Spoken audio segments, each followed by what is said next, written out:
This is what it looks like 20 meters under the sea, 64 kilometers off the U.S. Gulf Coast.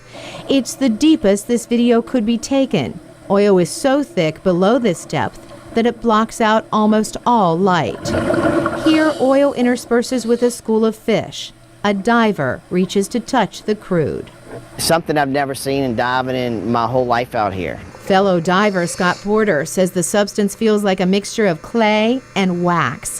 He had to scrape it off his hands. Soap had no effect.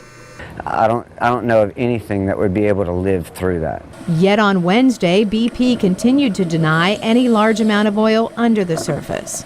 No one's yet found any concentrations that measure below the parts per, or higher than parts per million. Meantime, Congress conducted 5 oil spill hearings held on Capitol Hill Wednesday. Legislators want to know why risks weren't studied when oil rigs drill 5,000 feet below the water. Representative Vernon Ehlers. I'm just terribly bothered about the lack of foresight, both of our government and of BP. And of course, BP will pay a price for that, perhaps even the failure of the corporation at the rate it's going. Jeffrey Short is with Oceanic, an international conservation organization. The industry pretends that such accidents simply can't happen, and the government pretends that industry is the most reliable source of information for making regulatory decisions. In the end, this socializes all the risk and privatizes all the profits. Scientists say BP's usage of nearly 4 million liters of dispersants is forcing the oil to remain at lower depths in the ocean, where it is carried along the water columns with the currents. The result is a plume, which depletes oxygen and kills off living organisms. Representative Mario Diaz-Balart posed this question to the Environmental Protection Agency's Albert Venosa.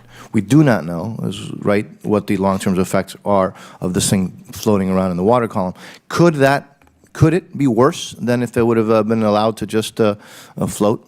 I can only speculate. I don't really know. I don't know the answer to that question. So just so I understand, so here we're releasing hundreds of thousands of gallons, whatever the number is, gallons of this chemical into the ocean, not knowing what the effect is going to be long term, if it's worse or not. That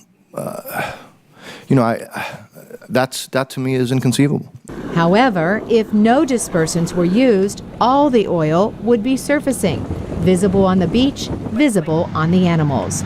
Scientists now say it's what they can't clearly see that's starting to worry them. Carolyn Presutti, VOA News.